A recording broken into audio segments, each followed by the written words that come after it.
하나님의 말씀은 구약 성경에 있는 스가랴 6장 9절에서 15절 말씀입니다.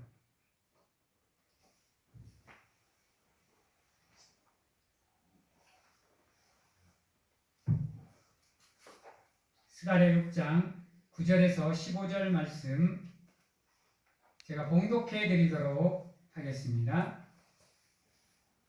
여호와의 말씀이 내게 임하여 이르시되 사로잡힌 자 가운데 바빌론에서부터 돌아온 헬베와 도비야와 여다야가 스바냐의 아들 요시야의 집에 들어갔나니 너는 이날에 그 집에 들어가서 그들에게서 밭대 은과 금을 받아 면류관을 만들어 여호사닥의 아들 대제사장 여호수아의 머리에 씌우고 말하여 이르기를 만군의 여호와께서 이같이 말씀하시되 보라 싹이라 이름하는 사람이 자기 곳에서 돋아나서 여호와의 전을 건축하리라.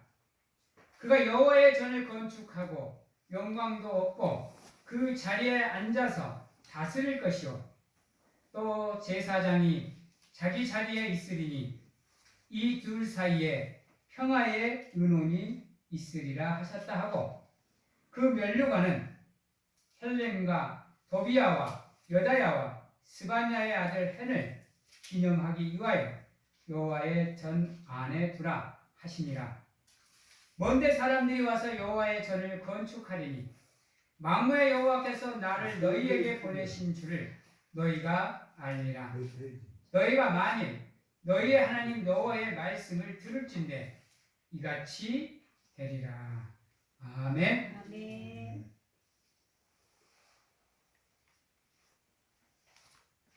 여러분, 솔로몬 왕 이후로 이스라엘 민족들에게는 엄청난 일들이 일어납니다.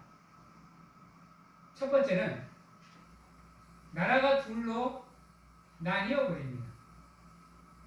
그래서 북이스라엘과 남유다로 나누어지는 가운데 이제 서로 협력하는 것이 아니라 안타깝게도 반목을 하는, 서로 치고받고 싸우는, 서로가 하나님의 선택을 받은 12지파이면서도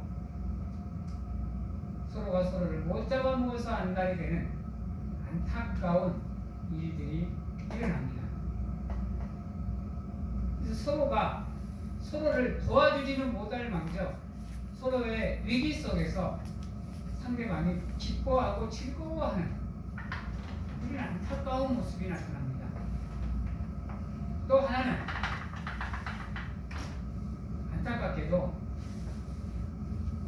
이스라엘 민족들이 멸망의 길을 걷게 됩니다.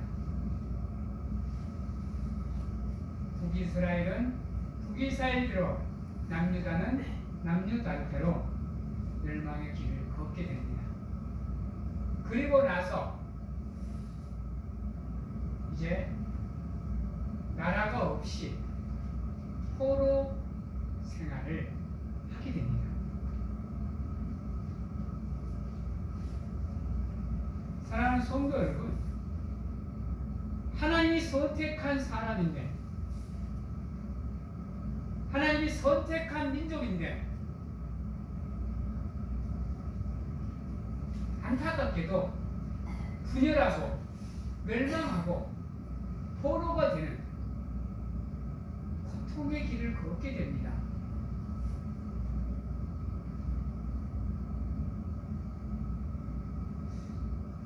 누구나가 생각을 하기에 하나님의 선택을 받으면 모든 것에서 잘 되고 복 받고 하나님의 은혜를 누리고 축복된 삶을 살 것 같은데, 안타깝게도 이스라엘 민족들은 그러한 길을 걷지 못했습니다. 그리고 전국에는 결국에는 엄청난 사단까지 벌어져 버리죠. 자기들을 죄에서 구원해주기 위해서 또다시 한번 자기들의 삶에 영적 출애굽을 시켜주기 위해서 하나님 스스로가 모든 것을 버리고 사람의 육신을 입고 이 땅에 오셨는데도 불구하고 그 누구보다 잘 알고 있는 이스라엘 민족, 그 누구보다 하나님을 잘 알고 있다고 자부심을 갖고 살던 이스라엘 민족은 그 하나님의 뜻을 헤아리지 못하고 하나님이 보내신 예수 그리스도를 거부하고 부인하고 죽이는 안타까운 일을 벌려버립니다.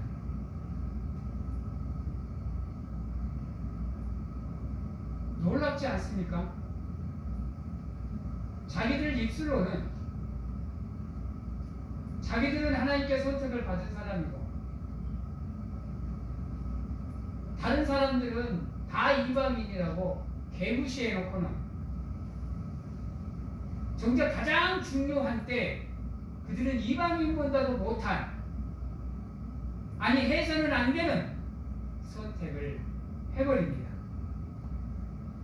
결국은 AD 70년 주후 70년에 예루살렘 성전이 파괴되면서 그들은 나라를 잃어버려서 1944년인가요? 45년인가요? 이스라엘이라는 국가가 다시 생기기 전까지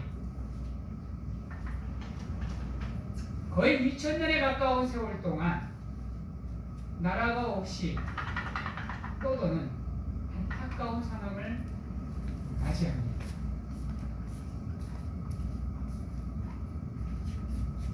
한번 나라가 멸망해서 포로기를 보냈던, 포로 생활을 했던 이 이스라엘 민족이 또다시 역사의 굴레 안에서 똑같은 잘못을 범함으로 인해 똑같은 상황에 놓이게 됩니다.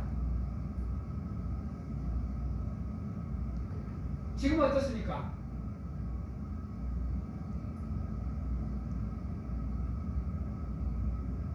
이스라엘 민족들이 걸어가야 될 길은 아직도 멀었습니다. 여러분.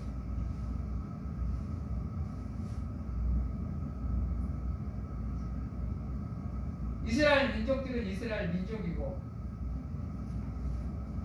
여러분은 어떻습니까?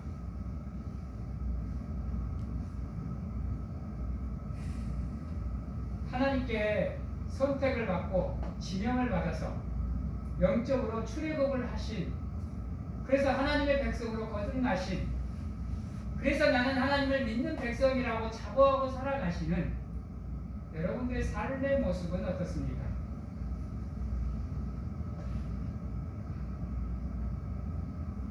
이스라엘 민족보다 나은 삶이라고 자부하십니까? 이스라엘 민족과는 같지 않은 삶이라고 말하실 수 있습니까?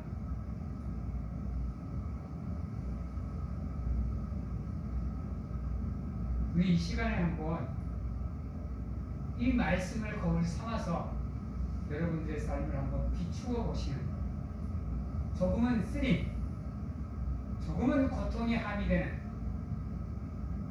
조금은 아픈 시간을 한번 가져보시기 바랍니다.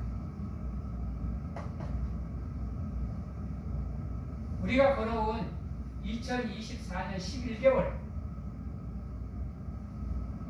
하고 8일,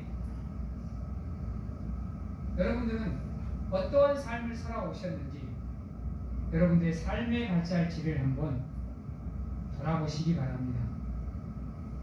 그러는 가운데 간절하게 원하고 권하옵기는 이제 남은 23일은 하나님의 은혜 안에서 여러분들의 삶이 준비되는 아름다운 시간이 되시기를 간절하게 소망합니다. 여러분들은 대림절이란 무엇이라고 생각하십니까? 대림절을 어떻게 생각하고 계세요? 예수님 시대에 예수님께서 돌아가시고 난 이후 이스라엘 민족들에게는요, 예수님의 재림은 곧 세상의 끝이었습니다. 예수님의 강림은 그들에게 있어 정말 의미했습니다. 그러기에 그들은 미친 듯이 믿음에 정진했고 순교마저도 기쁨으로 받아들였습니다. 죽음이 그들의 믿음을 갈라놓을 수가 없었어요. 근데 여러분들은 이 대림절 기간 예수님의 강림을 어떠한 마음으로 생각하고 있고 여기고 있고 기다리고 계십니까?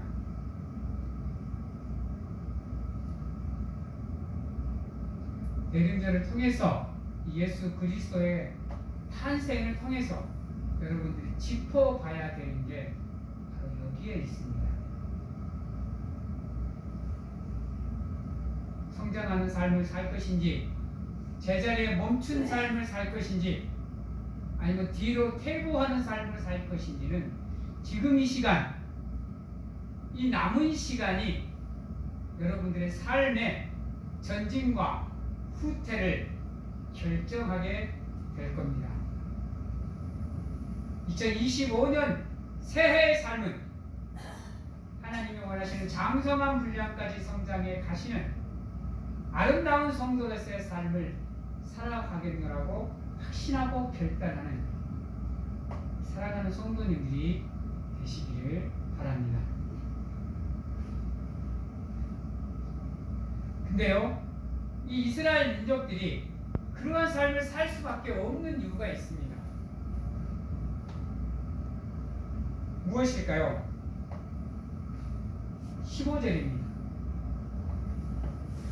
먼 데서 사람들이 와서 여호와의 전을 건축하리니 만군의 여호와께서 나를 너희에게 보내신 줄을 너희가 알리라.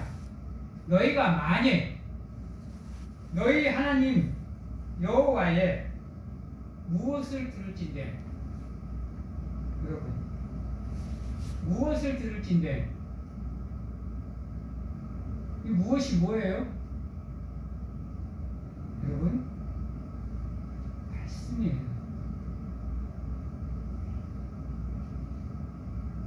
그 말씀을 들을진대 너희도 이같이 되리라 그랬어요. 즉 이스라엘 민족들이 그러한 삶을 살 수밖에 없었던 이유는 뭐냐? 그렇게도 하나님께서 가르쳐 주시고 인도해 주시며 수없이 말씀하셨던 그 말씀들을 그들은 듣지 않았다라는 겁니다. 그냥 흔히들 우리가 생각하는 잔소리로만,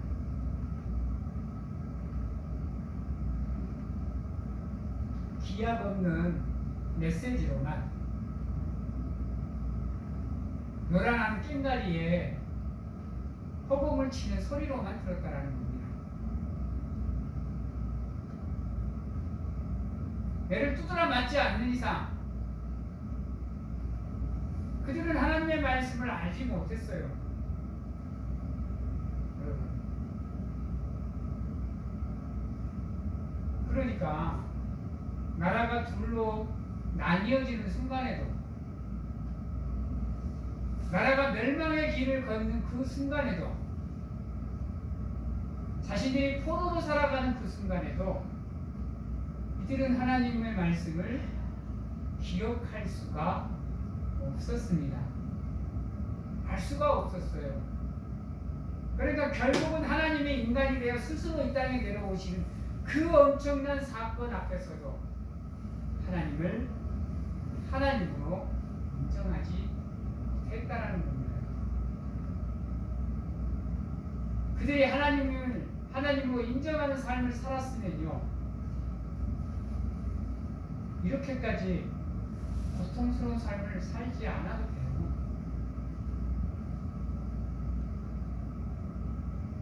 너희는 내 백성이라.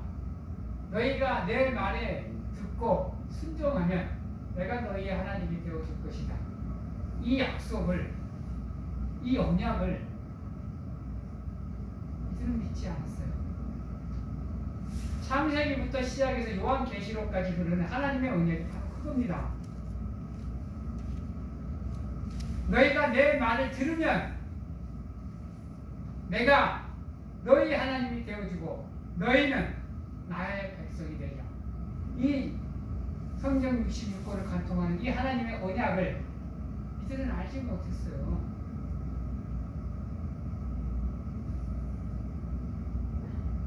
여러분들은 어떠세요? 이 하나님의 언약을 믿으세요?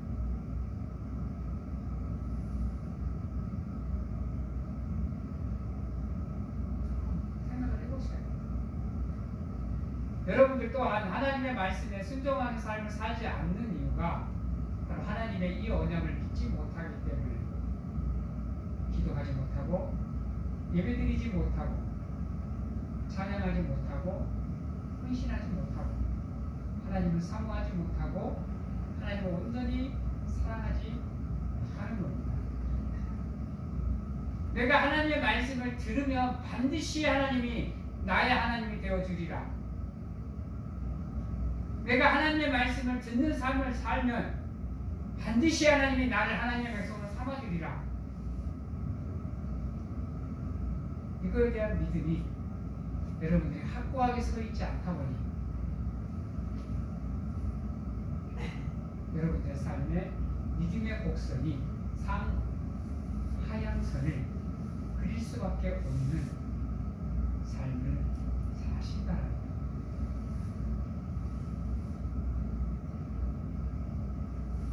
그래서 하나님께서 9절에서 14절까지 누누이 얘기합니다. 12절에 말하여 이르기를 만군의 여호와께서 이같이 말씀하시되 보라 싹이라 이름하는 사람이 자기 곳에서 돋아나서 여호와의 절을 건축하리라. 이게 무슨 말일 것 같아요? 여러분 무슨 말일 것 같아요? 이게 바로 예수 그리스도에 대한 여인입니다.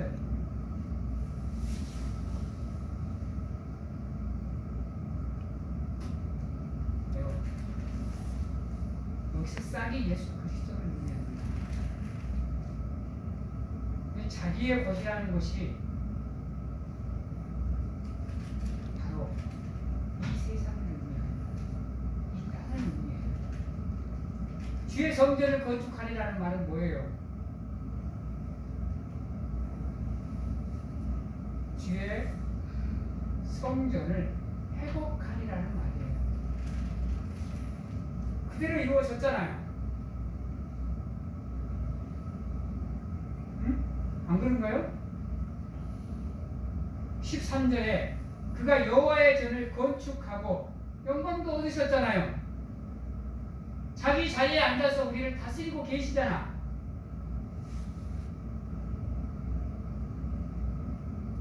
여러분, 화평으로, 화목으로, 평안으로, 평강으로, 평화로 늘 우리를 위해서 하나님께 탄원하면서 말할 수 없는 중보자의 마음으로 우리를 위해서 기도하고 계시잖아요.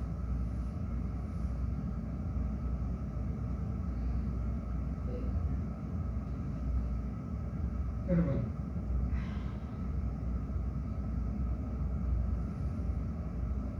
그 멜루가를 예수님께서 얻으셨잖아요. 근데 뭐라고 얘기하시냐? 너희가 하나님 여호와의 말씀을 들으면 이같이 되리라. 너희도 하나님의 성전에 거하는 삶을 살게 되리라고 말씀하시잖아요. 그 말씀이 어디 있어요? 14절에 있어요. 여러분, 그 멜류관은 헬렘과 도비야와 여다야와 스바냐의 아들 헬을 기념하기 위하여 여호와 전 안에 두라 하시니라. 우리가 하나님의 말씀대로 살고 그분을 사모하며 바라보는 삶을 살면 우리의 삶이 누구 안에? 하나님 안에 거하는 삶을 살게 하나님께서 도와주시겠다라고 말씀하고 계시잖아요. 그 하나님의 말씀의 중심이 누구다? 예수 그리스도라고 지금 말씀하고 계시잖아요. 여러분들이 세상을 살아가면서 무엇을 우선시 해야 되는가를 오늘 말씀은 우리에게 상기시켜주고 기억하게 하십니다. 따라해 봅니다. 우리는 예수 그리스도를 믿는 삶을 살아야 합니다. 다시 한번 할게요. 우리는 하나님의 말씀을 듣는 삶을 살아야 됩니다. 한 번 더 할게요. 우리는 하나님 안에 거하는 삶을 살아야 합니다. 이것이 바로 하나님을 믿는 백성들이 추구해야 되는 믿음의 목표들입니다. 자, 한번 여러분이 걸어온 2024년 11개월 8일 한번 돌아보시기 바랍니다. 무엇을 추구하고 무엇을 바라보며 어떻게 살아가시는지. 앞에서 말한 이 세 가지 여러분들의 삶 속에 있었습니까? 돌아보시고 점검하시고 회개하시는 가운데 새해 삶을 준비하시는 우리 아름다운 성도님들이 되시기를 바랍니다. 이제 말씀을 마치도록 하겠습니다. 성도님들, 인간은 누구나가 자기가 우선되는 삶을 삽니다. 그러다 보니까 자연스럽게 자신도 모르게 믿음의 길에서 벗어나는 삶을 살 수밖에 없는 존재가 인간입니다.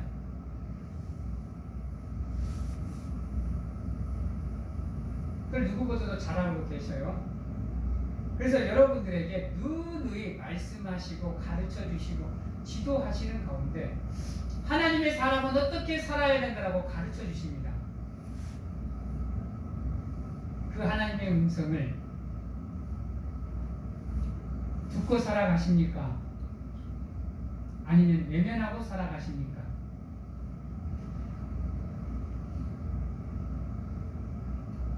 그러면 여러분들이 반드시 얼마 남지 않은 이 23일이라는 시간을 통해서 점검하셔야 됩니다.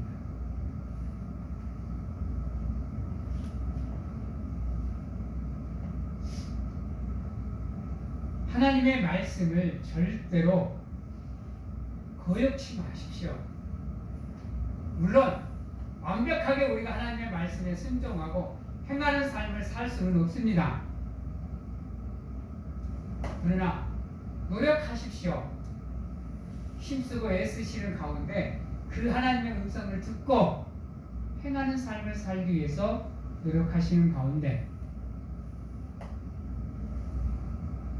여러분들의 삶이 하나님의 말씀에 순종하는 삶으로 변화되고 바뀌는 놀라운 은혜가 사랑하는 성도님들과 함께 하시기를 주님의 이름으로 축원합니다. 기도하겠습니다. 사랑의 하나님 감사합니다. 하나님 기억하게 하여 주시옵소서. 우리의 삶의 믿음의 본체는 하나님이심을, 우리의 삶의 목적은 하나님을 영화롭게 하심을, 우리의 삶을 살아가는 방법은 하나님의 말씀에 순종하는 것임을, 우리의 삶의 우선순위가 무엇인지를 반드시 깨닫고 알아서 하나님이 원하시는 삶으로 우리의 삶을 전환시키고 개혁시키고 변화시키는 노력을 우리가 힘쓸 수 있도록 하나님 도와 주시옵소서. 지금은 우리를 죄에서 구원하시기 위해 이 땅에 오신 예수 그리스도의 은혜와 세상 끝날까지 항상 우리와 함께 하시는 가운데 안아주시고 품어주시는 하나님 아버지의 사랑하심과 세상 어느 곳에 가서 무엇을 하든지 간에 우리를 지키시고 보호하시는 성령님의 교통하심이 오늘 이 자리에서 하나님의 말씀을 듣고 순종하는 삶을 살겠노라고 확신하고 결단하는 귀한 하나님의 성도님들 머리위와 가정과 직장, 자녀와 건강에 지금부터 영원토록 함께 하시기를 축원하옵나이다.